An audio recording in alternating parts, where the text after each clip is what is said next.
Hello guys, it's Chini Babe Tabele Norman.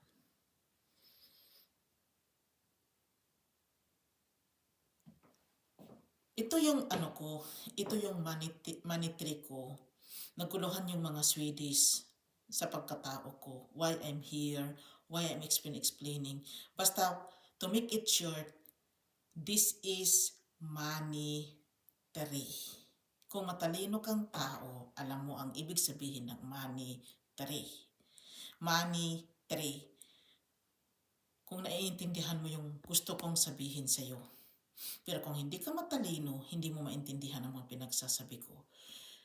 Okay lang naman sa akin if I'm interpreting you, I'm interpreting the people, pero it based on your dawi ka makasabot ba sa ako pasabot.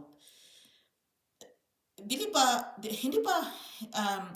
mahirap pa intindihin yung term monetary kasi kung sasabihin mo sa akin, explain why you tell, madali ko lang makuha yung gusto mong, para na akong engkanto, na parang inano ko na yung mga pag-iisip nyo, para na akong nagbabasa na lang ng mga pag-iisip nyo to make it short.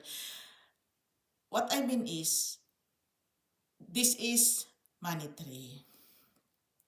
Kung naintindihan mo ang punto ko, ito yung mga dahilan kung bakit pumapasok yung mga pera sa kabahayan natin. Maniwala ka man sa hindi,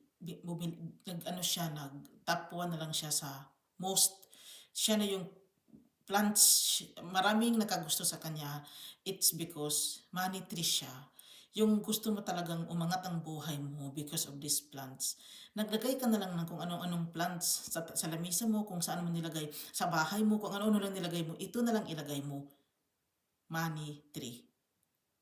Money tree. Kung gusto kang yumaman, hindi kasi kayo naniniwala to me. Pero ganun talaga kasi ang buhay eh. Wala kasing madali sa life. Kaya ginawa ko, nilagay ko sa gitna ng lamisa namin kasi iba-iba naman yung mga bahay natin. Basta this is money tree. Sabi ko sa asawa ko, this is money tree. Kung matalino ka, ikaw na lang mag-interpret dyan. Guys, dito na lang ako. Maraming salamat. Bye.